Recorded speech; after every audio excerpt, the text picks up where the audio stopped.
guys, Dr. Christy Ennis.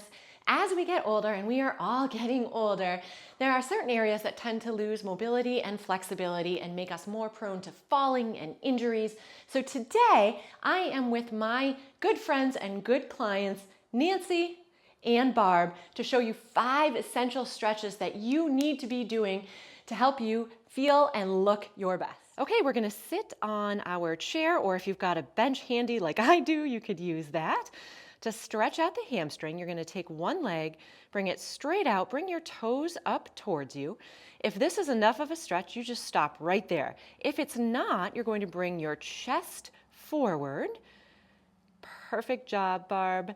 And you're gonna hold that there and breathe for about 3 to 5 breaths. To add a little bit more mobility work in there, you're gonna take that ankle and you can go ahead and go around in circles, you can go up and down, trying to keep the knee as straight as you can as you do this so that you're just moving that ankle.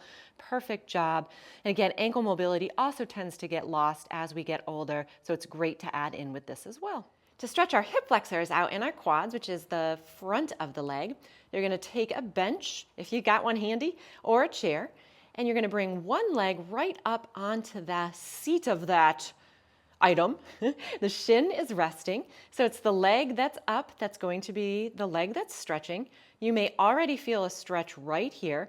If not, you're gonna tuck that tailbone under, and then you can bring your body forward a little bit from the hip to see if you need a little bit more or get a little bit more there. And again, holding for about 3 to 5 breaths. To stretch out our necks, you're going to be seated, and as long as you've got the option, you're going to grab onto the end of your chair or your bench. That helps to just bring the shoulder down to stretch the neck a little bit more. So you may even feel a stretch just by getting into the position. From here, you're going to tilt your head away, and that's perfect. So you want to make sure that you're doing as much as you can to tilt versus turn that head. And you should feel a stretch right along the side of that neck and maybe down into the shoulder or arm.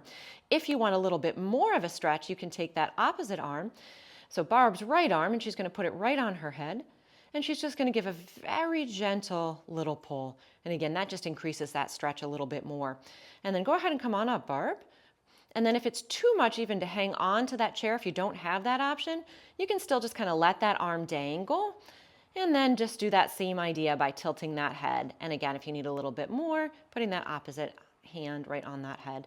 And again, gentle pull, 3 to 5 breaths. To stretch out the back of the spine and the back of the neck and even the front of the chest a little bit, if you take a chair with a backrest that doesn't go quite all the way up, kind of hits around the shoulder blades, that's what we're going to use for this. I will show you an alternative if you don't happen to have a chair like that either. You can do something with a pillow or a ball. Like I said, I'll show you that later. But for this one, you're going to take your hands and you're going to place them behind your neck, opening up those elbows. And if this is too much, you can take those hands and cross them across your chest instead. You get more opening though if you put your hands behind your head. So Barb can do it. Yeah, Barb. So this is what she's going to do. From here, you're going to keep those elbows open and you're going to extend back over that chair as much as your body allows you to do.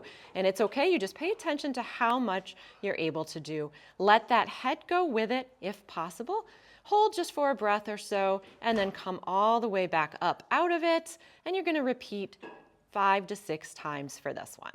Okay, if your chair happens to not fall in the right spot, it's too high up, you can take a ball, a pillow, or a rolled towel and kind of mimic that same thing. So I'm going to put it right around where my shoulder blades are, same arm position, and then you can just lean right against that ball. You can even take a basketball or a soccer ball that's a little bit deflated. Okay, to stretch out the chest, you're gonna sit in a chair, and from here, you're gonna take those hands, you're gonna bring them behind and grab towards the back of that chair.